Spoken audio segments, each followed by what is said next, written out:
even when it's absolutely clear what a community needs.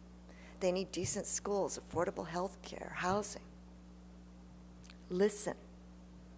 In each workplace, each neighborhood, the list is slightly different.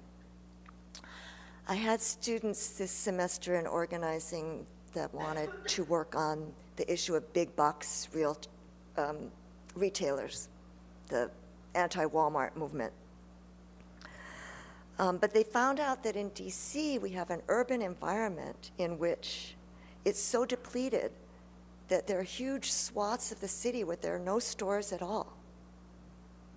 People were really excited about the chance to have a Target, a place to buy pencil and paper without having to go all the way out to the suburbs, a job in a clean, well-lit space.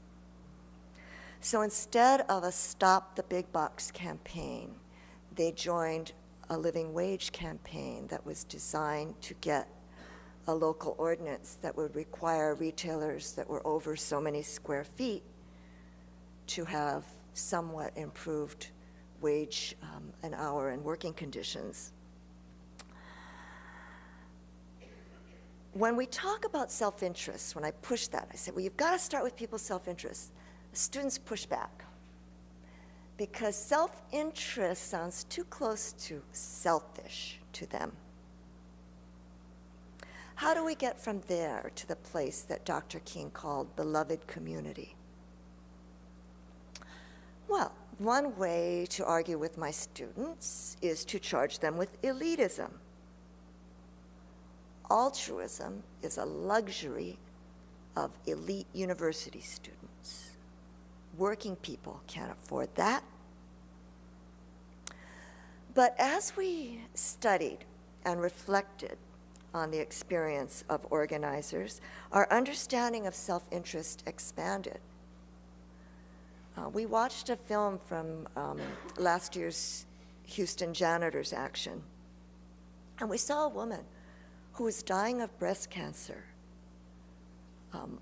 Working on that campaign, she said, because no worker should have to go without health care when they're faced with a life-threatening illness. And she doesn't want anyone else to go through what she's been through. We studied this strike and saw how ordinary people risked everything, their jobs, their physical safety, as police on horseback came charging into their picket lines. We heard again and again from them that they were doing it for dignity, for respect.